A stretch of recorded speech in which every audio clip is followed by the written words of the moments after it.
നിന്നെ ഒറ്റയടിക്കാൻ ഉറക്കിക്കളയും. എനിക്ക് സമാധാനം പറ്റി ഇവിടെ ഇരുന്നാണ്ടാ.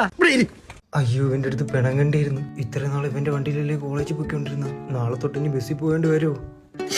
പിണങ്ങണ്ടായിരുന്നു. ഇവന്റെ ചോപ്പ് ഷർട്ട് എനിക്ക് നാളത്തേക്ക് ആവശ്യം ഉണ്ടായിരുന്നല്ലേ. ചെന്ന് മിണ്ടിയാല. ഇപ്പോഴേ പോയി മിണ്ടണ്ട. ഇപ്പോഴേ മിണ്ടി ഞാൻ ഇത്ര നേരമായിട്ട് മാസൊക്കെ വെറുതെ ആയിപ്പോ. നിങ്ങൾക്ക് എപ്പോഴും ഉള്ളതാണ് ഈ കൂടെ നടന്നിട്ട് അടി.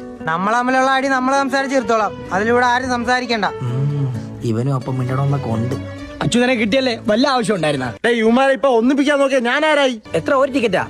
ഇവിടെ അച്ചു ഇർഫാനും അങ്ങനെ സിനിമ കാണാൻ പോകേണ്ട ടീമല്ല. പിന്നെ ഇവിടെ അർഷക്ക് ഉണ്ട്. അർഷക്കെ സിനിമ കാണാൻ പോകണ്ട. ഞാൻ ഉണ്ട് കേട്ടാ, ഞാൻ ഉണ്ട്.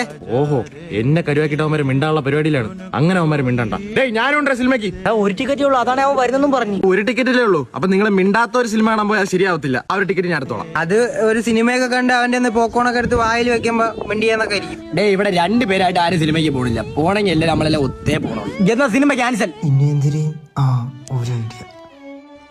ഇത് നോക്കണ ഭയങ്കര ഒരു വിറ്റ്. ഏതാ എവിടെ പോണ്? നിങ്ങൾ തമ്മിൽ മിണ്ടത്തില്ലല്ലോ, പിന്നെന്ത്? അയ്യോ, നമ്മൾ മിണ്ടാത്താരെ മറന്നുപോയി. ഈ ഗജരാജൻ അച്ചു ബാനർജി സമ്മതിക്കൂല. ഇനിയിപ്പോ ഷർട്ട് കിട്ടിയ കണക്ക് തന്നെ. ഇനി നാളെ തൊട്ട് ബസ്സിൽ പോവാ. പുല്ല്. ഞാൻ പോണേ.